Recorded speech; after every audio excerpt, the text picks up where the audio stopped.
नमस्कार, बहुत स्वागत है आपका। बाखबर देख रहे हैं आप। मैं हूं आपके साथ प्रशिता शर्मा। मध्य प्रदेश के मुख्यमंत्री डॉक्टर मोहन यादव एक नए मिशन पर है। वो मिशन है औद्योगिक निवेश के जरिए प्रदेश को आर्थिक विकास के रास्ते पर आगे बढ़ाने का। मुख्यमंत्री देश विदेश से निवेश लाने की तैयारी में है। इसके लिए प्रदेश के बाहर उद्योगपतियों के साथ चर्चा कर रहे हैं।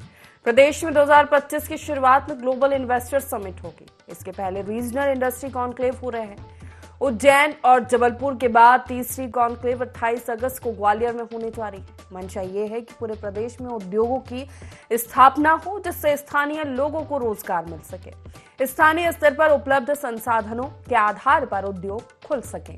क्या है डॉक्टर मोहन सरकार की निवेश नीति का सार? मध्य प्रदेश में औद्योगिक विकास की कितनी संभावनाएं हैं और प्रचुर संसाधनों के बाद भी मध्य प्रदेश औद्योगिक विकास की दिशा में अपेक्षित प्रगति क्यों नहीं कर पा रहा है? इसी पर चर्चा करेंगे, लेकिन उससे पहले प्रतिक्रिया सुन लेते हैं। मुझे इस बात की प्रसन्नता है कि जब से हमारी सरकार बनी, लगातार औद्योगिकरण की दिशा में हम लगातार काम कर रहे हैं और खास करके संभाग में जाकर के औद्योगिक निवेश को लेकर के इंडस्ट्री रीजनल कॉन्क्लेव कर रहे हैं और इसका जो प्रतिसाद मिल रहा है वो बहुत अच्छे से मिल रहा है। पहले उज्जैन, फिर जबलपुर, कल ग्वालियर में इंडस्ट्री कॉन्क्लेव होने वाली है और जिस प्रकार से अभी तक निवेशकों का और रोज़गार की अगर बात करें, बड़ी उत्साहजनक समाचार के साथ ये इंडस्ट्री का एक तरह से यज्ञ देखा जा रहा है। मैं इसके बाद में उम्मीद करूँगा जब सागर और रीवा की होगी और आखिरी फरवरी में हमारी ग्लोबल भोपाल में होने वाली है। तो जिस प्रकार से पूरे देश के उद्योगपतियों ने अभी अचारपुरा से मैं लौटा हूँ। अचारपुरा में हमारी ओबेट ग्रुप, रुद्र चटर्जी और जर्मनी की कंपनी ने मिलकर के एक इंडस्ट्री की शुरुआत की है जो लगभग 125 करोड़ का निवेश कर रही है। को अभी जो निवेश कर रहे हैं इसको 4 गुना आगे तक ले जाएंगे, अर्थात 1000 करोड़ तक का वो इस कारखाने को बढ़ाएंगे। और केवल वो नहीं, लगातार कई देशों के निवेशक अपने देश के अंदर के उद्योगपति बड़े पैमाने पर निवेश करने आ रहे हैं। तो निवेश से आगे बढ़ेगा मध्य प्रदेश, इसी पर चर्चा करेंगे। खास मेहमान जुड़ रहे हैं हमारे साथ। परिचय आपका करा देते हैं। योगीराज योगेश जी हमारे साथ जुड़ रहे हैं, वरिष्ठ पत्रकार।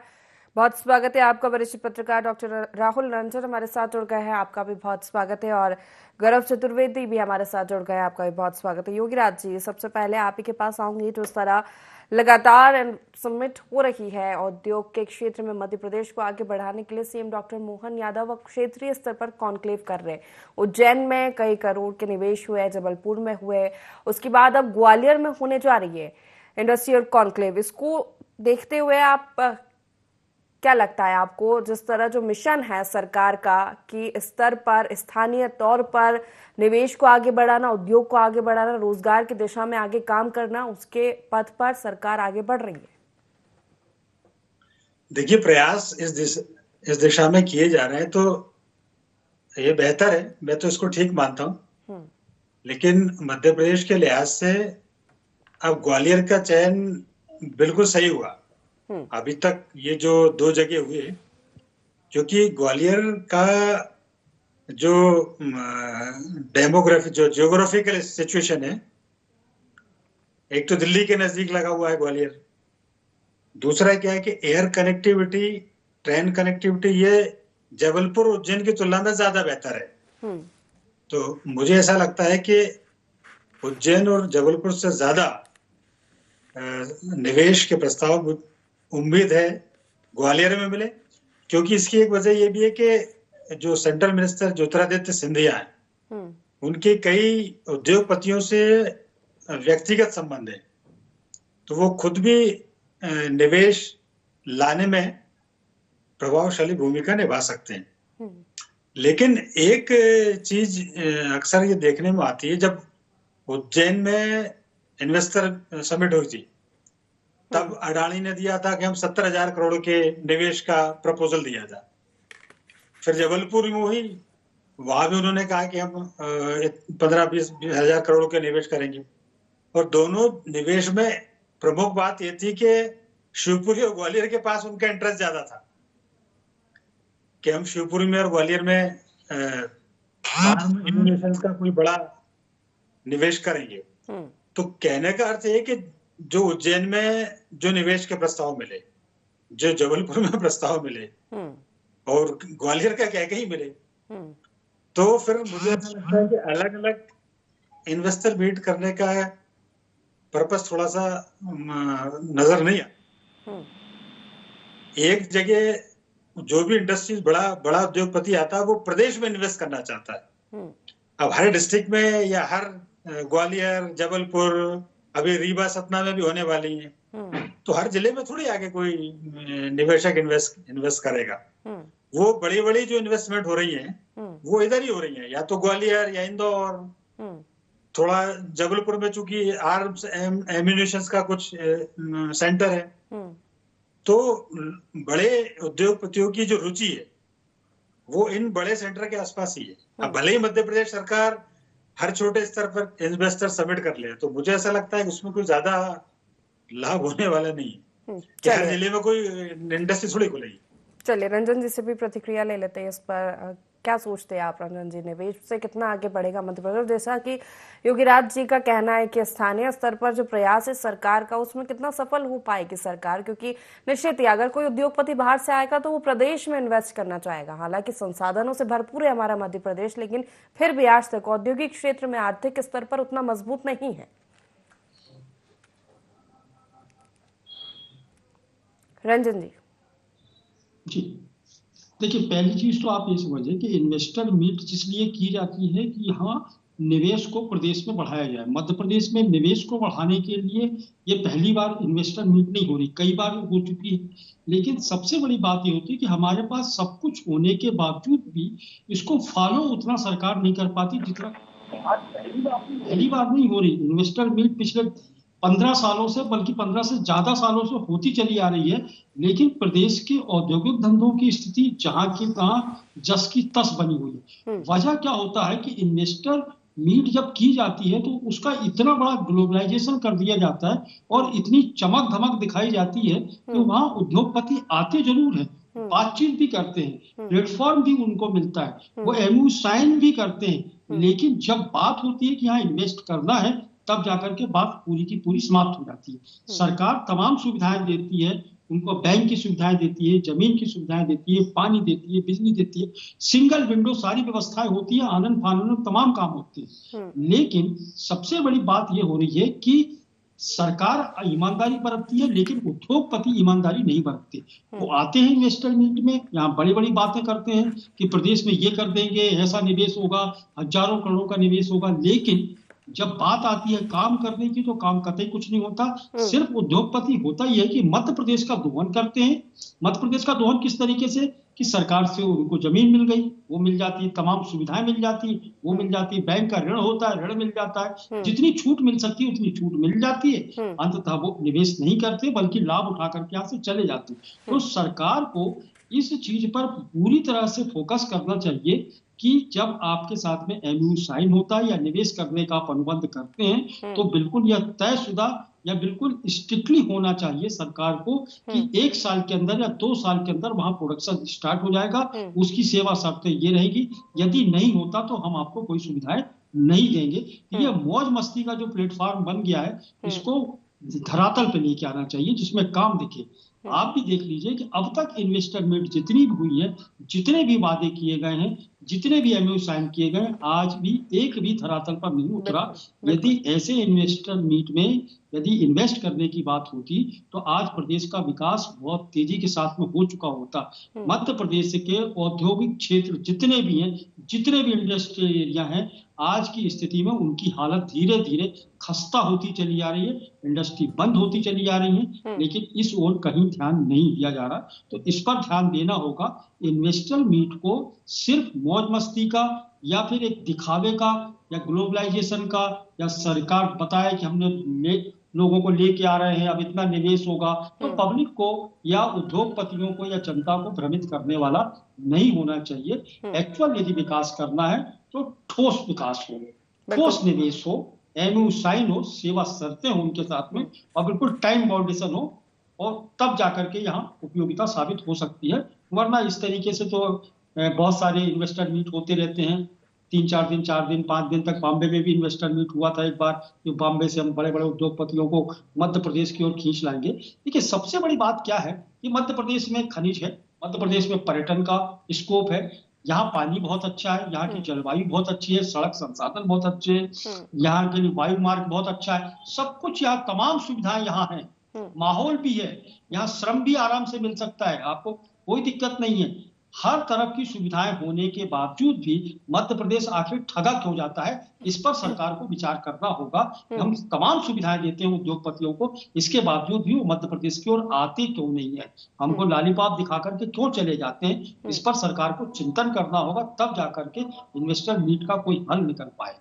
चलिए ठीक है, गौरव जी से भी प्रतिक्रिया लेते हो। गौरव जी, निश्चित रूप से कि एमओयू अगर साइन हो रहा है तो महत्वपूर्ण है कि वो धरातल पर उतरे, कंटिन्यूटी बनी रहे, फॉलो अप लिया जाए। जैसा कि रंजन जी का कहना है कि जो चीजें नहीं हो पाती, एक बहुत बड़ा ड्रॉबैक है। पहले तो ये था कि raw material, infrastructure, electricity, water facility ये नहीं मिल पाती थी, सिंगल विंडो सिस्टम नहीं था। लेकिन अब जिस तरह सरकार का फोकस इस ओर बढ़ गया है, तमाम सुविधाएं दी जा रही है, उद्योगपतियों को भी आकर्षित किया जा रहा है, कन्विंस किया जा रहा है, लेकिन अगर उसके बाद भी धरातल पर, जमीनी स्तर पर चीजें ना मिले तो क्या हो?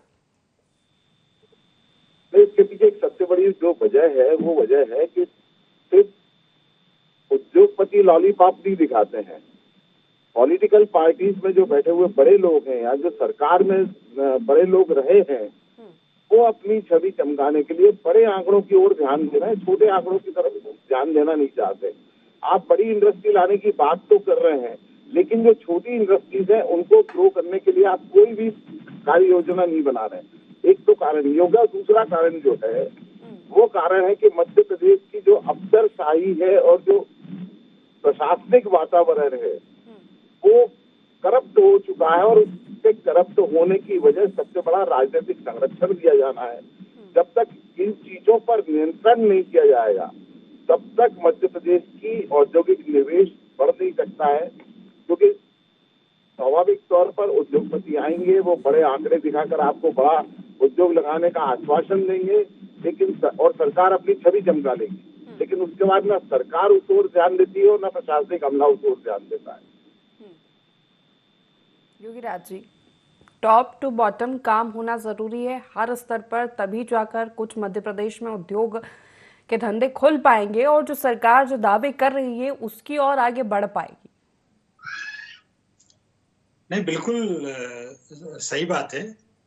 और ऐसी इंडस्ट्री हो जो रोजगारोन्मुलक इंडस्ट्री हो, जिनसे नए रोजगार सृजित हो। कारखाना खड़ा कर देना और प्रोडक्शन चालू कर देना और अपना खुद का इकोनॉमी बढ़ा लेना, ये एक अलग बात है, लेकिन इंडस्ट्री ऐसी हो जिससे नए रोजगार के अवसर बने, इस पर फोकस होना चाहिए। एक बात जिस पर मैं ध्यान पहले भी मैंने जिक्र किया था कि जैसे हर महीने आप इन्वेस्टर सबमिट कर रहे हैं, 70,000 करोड़ का प्रपोजल उज्जैन में मिल गया आपको अडानी की तरफ से। सरकार के आंकड़े हैं कि 17,000 करोड़ के आसपास निवेश के प्रपोजल जबलपुर में मिले और 25,000 करोड़ के आसपास के निवेश के प्रपोजल ग्वालियर में मिलने वाले हैं। तो क्या यह माना जाए कि ये 75, 25 और 1 मतलब 1,10,000 करोड़ के प्रस्ताव मिल गए? लेकिन ऐसा बिल्कुल नहीं है। जो 70,000 के करोड़ों के प्रस्ताव उज्जैन में मिले थे, उनमें ग्वालियर, मध्य प्रदेश, इंदौर, ग्वालियर, जबलपुर, ये सारे इंक्लूड है उसमें। तो कहने का अर्थ है कि आप अलग अलग आंकड़े ना दिखाएं। सरकार जो दिखाती है कि साहब 70,000 में वहां मिल गए, 17,000 जबलपुर में, और अब जबलपुर में तो ग्वालियर में तो क्रांति होने वाली। तो एक पर्टिकुलर सेगमेंट को टारगेट करके और उस जिले की आवश्यकता के आधार पर क्या इंडस्ट्री हो सकती है, क्योंकि हर इंडस्ट्रियलिस्ट जो है, बड़े जो उद्योगपति है, वो ये देख के उद्योग नहीं लगाते कि आप सरकार हमें क्या दे रही है, वो ये देखते हैं कि हमारा इसमें लाभ क्या होने वाला है। और जहां उनको ज्यादा लाभ होता है वो बिना बताए पहुंच जाते हैं, बिना बुलाए पहुंच जाते हैं। उनको कोई इन्वेस्टर समिट की जरूरत भी नहीं पड़ती। जिस दिन उनको लगेगा कि ग्वालियर का बीहड़ इलाका हमारे लिए उपजाऊ हो गया, तो वो बीहड़ में आ जाएंगे। तो सरकार को ये जो हर महीने जो कवायद हो रही है, इस पर मुझे ऐसा लगता है कि लगाम लगाना चाहिए। साल में 1-2 इन्वेस्टर समिट करें बड़े आप, और उसमें फिर प्रदेश की कहाँ कहाँ आप उद्योग लगाना चाहते हैं उनको फाइनलाइज करें आप। अब जबलपुर, ग्वालियर, सतना, रीवा, सागर सब जगह आप इन्वेस्टर सबमिट करेंगे आप, तो वो उद्योगपति आने वाले हैं, वो निवेशक आने वाले हैं, उनमें कहीं नया क्या है? तो इस बात पर थोड़ा सा फोकस करना चाहिए। लेकिन मैंने एक चर्चा के पहले दौर में कहा था, ग्वालियर में थोड़े निवेश की उम्मीद मुझे ज्यादा है, जिसका जिक्र मैंने पहले भी किया था। और बीहड़ को लेकर बहुत पहले से सरकार की योजना बन रही है कि इसको एक टूरिस्ट स्पॉट बनाया जाए या इसमें पर्यटन की संभावनाएं तलाशी जाए। और सरकार तो इस बात पर आ गई है कि कुछ प्रपोजल उनको मिले हैं, तो यदि ये बनता है तो एक बहुत अच्छी बात होगी मध्य प्रदेश के लिए। दूसरा एक और बात है कि बीहड़ के लिए सरकार ने 75% डिस्काउंट तक देने की तैयारी की है। कोई रक्षा के क्षेत्र में कोई उद्योगपति इन्वेस्ट करना चाहता है तो 75% डिस्काउंट तक दे रही है। अब इतना डिस्काउंट तो आपको कहाँ मिलेगा? अब इसके बाद देखना ही होगा कितना इन्वेस्टमेंट आता है और कितनी इकाई लगती है और कितना प्रोडक्शन शुरू होता है। चलिए रंजन जी, बिल्कुल टूरिज्म की अभी बात हुई है तो टूरिज्म में तो बहुत ज्यादा पॉसिबिलिटीज है मध्य प्रदेश में। अगर देखा जाए तो इंफ्रास्ट्रक्चर जिस तरह मध्य प्रदेश का है और संसाधनों की कमी तो बिल्कुल ही नहीं है। और जिस तरह योगीराज जी ने कहा कि हर एक क्षेत्र में इन्वेस्टर समिट करने का क्या सेंस है कि अगर कोई उद्योगपति अगर इन्वेस्ट करेगा तो वो प्रदेश के लिए ही होगा। अगर उज्जैन में करार हुए हैं तो सिर्फ उज्जैन के लिए नहीं, वो प्रदेश के लिए ही होगा। और इसको लेकर जो मार्केटिंग हो रही है या जो ब्रांडिंग हो रही है, क्या कहना चाहेंगे आप? देखिए हुआ क्या है, इन्वेस्टर मीट को सरकार ने या फिर सरकारी तंत्र में जो लोग काम कर रहे हैं, अधिकारी वर्ग हो जो भी हो, इसको इवेंट में इन लोगों ने चेंज कर दिया है, इवेंट में कन्वर्ट कर दिया है। ये जो कार्यक्रम था इन्वेस्टर मीट का, ये था कि उद्योगपतियों को लेके आया जाए, उनसे आमने सामने बैठ करके चर्चा हो, उनकी जो समस्याएं हैं उनका समाधान तत्काल हो और वो जितनी तेजी के साथ में मध्य प्रदेश में अपना उद्योग स्थापित कर सकते हो, ये निवेश कर सकते हो, उन क्षेत्रों पर खुले मंच पे चर्चा हो। लेकिन वह ये है कि इसको घूम फिर करके जो इन्वेस्टर मीट होना चाहिए, जहाँ चर्चा होना चाहिए, इसको इवेंट में तब्दील कर दिया गया। तो अभी इवेंट क्या हुआ? इवेंट में ये हुआ कि उद्योगपति आते हैं, आराम से जो भी होता है उनको मौज मस्ती, नाच गाना, ये सब तमाम चीजें, खाना पीना सब कुछ चलता है, मौज मस्ती करते हैं, 3 दिन 4 दिन रहते हैं, बड़े बड़े वादे करते हैं और बड़े बड़े वादे करने के बाद में निकल जाते हैं यहाँ से। लेकिन ठोस काम नहीं हो पाता। जिस ठोस काम को 1 दशक से मध्य प्रदेश इंतजार कर रहा है, अब तक हजारों करोड़ रुपया के निवेश के वादे यहाँ हो चुके हैं, लेकिन एक भी सफल यहाँ नहीं हो पाया। मध्य प्रदेश में एक भी बहुत बड़े किसी उद्योगपति द्वारा कोई बहुत बड़ी इंडस्ट्री नहीं लगाई गई, कोई बहुत बड़ा औद्योगिक क्षेत्र डेवलप नहीं किया गया, न स्मॉल इंडस्ट्री बन पाई है, न बड़े उद्योग घराने, बल्कि जो चल रहे थे अच्छे खासे वो भी सत्यानाशी की ओर आ गए। तो मध्य प्रदेश की इंडस्ट्रियल जो योजना है पूरी तरह से, मतलब आप कहें कि वो उठ ही नहीं पाई है जिस तरह से उद्योग यहाँ उठना चाहिए था। क्योंकि देखिए किसी भी प्रदेश की विकास की यदि रीढ़ की हड्डी है तो आप विकास है, और आप उद्योग उसके लिए सबसे बड़ा बुनियादी संसाधन है। यदि उद्योग जिस क्षेत्र में बहुत ज्यादा लगेंगे जिस प्रदेश में, वहां जाकर के उन चीजों को, वहां के लोगों को या फिर बच्चों को जो पढ़े लिखे उनको रोजगार उपलब्ध होता है, वहां के ग्रामीण क्षेत्रों को डेवलपमेंट होने का चांस मिल जाता है। तो तमाम चीजें वहां बढ़ने लगती हैं एक साथ में। आप ये देखिए कोई भी इंडस्ट्रियल एरिया कहीं भी डेवलप होता है, उस आसपास के क्षेत्र का विकास स्वतः होना शुरू हो जाता है। लेकिन मध्य प्रदेश की स्थिति ये हुई कि मध्य प्रदेश का विकास होने के बजाय वो धीरे धीरे डाउनफॉल को चली गई। जहां जहां इंडस्ट्रियल एरिया खड़े किए गए थे वहां भी डाउनफॉल की स्थिति हो गई। अब बहुत दूर मत जाइए, मध्य प्रदेश के भोपाल राजधानी है, मंडीदीप चले जाइए और मंडीदीप से भोपाल के गोविंदपुरा में ही चले जाइए, हालत खस्ता आपको दिखाई देगी। जबकि इन दोनों क्षेत्रों में, खासतौर से मंडीदीप में बहुत ज्यादा निवेश के लिए गुंजाइश थी, निवेश के वादे हुए थे, एमओयू भी साइन हुए थे, वहां एक भी इंडस्ट्री नहीं आ पाई। तो ये स्थिति ये है कि आप यदि बात कर रही है सरकार, बिल्कुल।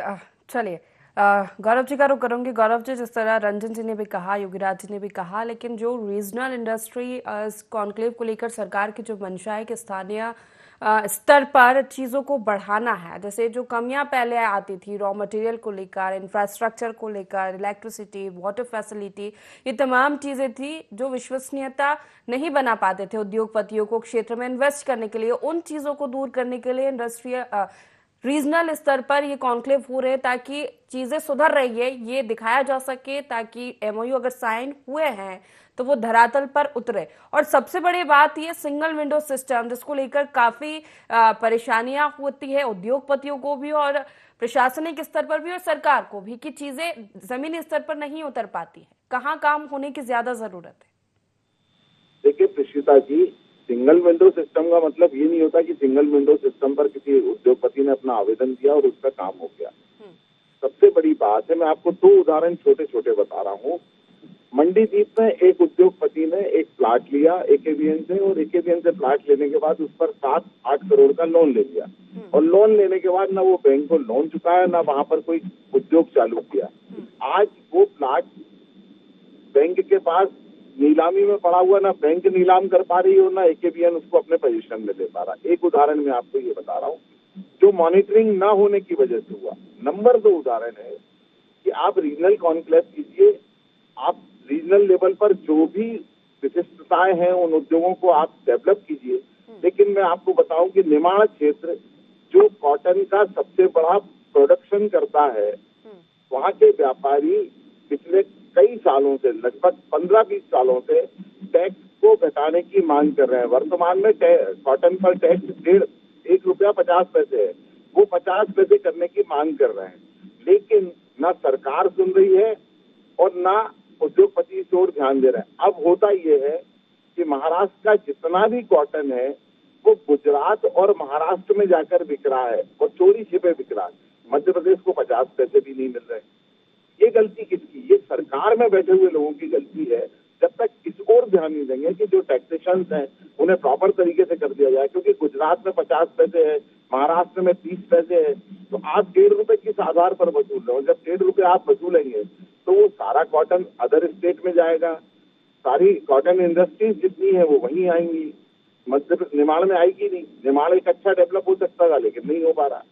तो इस तरीके की जो विसंगतियां हैं उनको जब तक सरकार ठीक नहीं करेगी, तब तक चाहे रीजनल कर ले या स्टेट लेवल पर कर ले या इंटरनेशनल या नेशनल कर ले, मध्य प्रदेश में उद्योग नहीं आ पाएंगे। बिल्कुल, योगी राज्य विसंगतियों को दूर करना बहुत जरूरी है। दूसरी बड़ी बात, जो पिछली चीजें हैं उनमें अगर सुधार किया जाए, फॉलो अप लिया जाए, क्योंकि ये समिट ऐसा नहीं है कि पहली बार हो रही है। पिछली सरकार में भी कई समिट हुए हैं, कई उद्योग, कई एमओयू पर साइन हुए हैं, लेकिन जमीनी स्तर पर नहीं उतर पाए। क्यों नहीं उतर पाए, उनके पीछे का कारण जानना, उनको ठीक करना, सिस्टम में कमी है उसको ठीक करना, जहां भी कमी नजर आ रही है, विसंगति है रॉ मटेरियल को लेकर, इंफ्रास्ट्रक्चर को लेकर, जिस तरह विपक्ष भी लगातार सवाल उठा रहा है, उनको ठीक करते हुए फिर आगे की ओर बढ़ना। नहीं, यही होना चाहिए। और दूसरा फॉलोअप होना चाहिए प्रॉपर के पिछले इन्वेस्टर मीट में ये हुआ था, इसमें ये प्रपोजल आए थे, इतने फुलफिल हो पाए, बाकी छूट गए, तो ये भी तो बात बताइए। अभी तो केवल यही हो रहा है, इन्वेस्टर मीट आयोजित होती है, फिर दूसरे दिन खबर आ जाती है कि साहब 25,000 करोड़ के एमओयू साइन हुए। अब एमओयू साइन होने से कोई इंडस्ट्री थोड़ी खुल जाती है। कागज पे आपने साइन कर लिए, लेकिन वो मैदान में तो इंडस्ट्री कहीं है ही नहीं। तो प्रैक्टिकलिटी में सरकार को काम करना चाहिए और लगातार उनकी मॉनिटरिंग, लगातार फॉलोअप, और उन उद्योगपतियों को बार बार ये ताकीद की जाए कि आपने ये प्रपोजल, ये एमओयू साइन किए हैं, तो इसमें अगला आपने क्या किया। केवल ये इन्वेस्टर समिट के नाम पर बड़े बड़े औद्योगिक घरानों को आप बुला लें, उनके प्रतिनिधियों को बुला लें और मीडिया में पब्लिसिटी हो जाए, ये नहीं होना चाहिए। सरकार को अब ये बताना चाहिए कि हम 15 साल से इन्वेस्टर समिट कर रहे हैं और उन 15 सालों में हमारे प्रयासों से इतने लोगों को रोजगार मिला है। इसका हिसाब भी सरकार को देना चाहिए। बिल्कुल, फॉलोअप लिया जाए, कंटिन्यूटी बनी रहे और निवेश से मध्य प्रदेश आगे बढ़ेगा और बढ़ सकता है अगर जो बोला जाए वो जमीनी स्तर पर उतर जाए तो। बहुत शुक्रिया आप तीनों मेहमानों का हमारे साथ इस चर्चा में शामिल होने के लिए। तो निवेश से आगे बढ़ेगा मध्य प्रदेश, एक और रीजनल इंडस्ट्री कॉन्क्लेव ग्वालियर में होने जा रहा है, जिसमें कई और दावे किए जा रहे हैं कि कई हजार करोड़ के एमओयू साइन होंगे। उद्योगपति अब इंटरेस्ट ले रहे हैं मध्य प्रदेश में, क्योंकि मध्य प्रदेश हमारा संसाधनों से भरपूर है, लेकिन औद्योगिक क्षेत्र में आर्थिक स्तर पर अभी भी उतना मजबूत नहीं है, जिसको मजबूत करने के लिए कदम बढ़ाते हुए सरकार ने ये पहल की है कि रीजनल तौर पर यानी कि स्थानीय स्तर पर कॉन्क्लेव किए जाए, उद्योगपतियों में ये विश्वास पैदा किया जाए कि हमारे पास संसाधन है, जो सुविधाएं आपको चाहिए वो हम देंगे ताकि आप यहाँ उद्योग लगाए, जिससे कि डेवलपमेंट हो, रोजगार के अवसर मध्य प्रदेश के लिए बढ़े। ग्वालियर में एक और रीजनल इंडस्ट्री कॉन्क्लेव होने जा रहा है। देखने वाली बात होगी कितना सफल हो पाता है। तो बाखबर में इतना ही। आप बने रहिए ND24 के साथ। नमस्कार।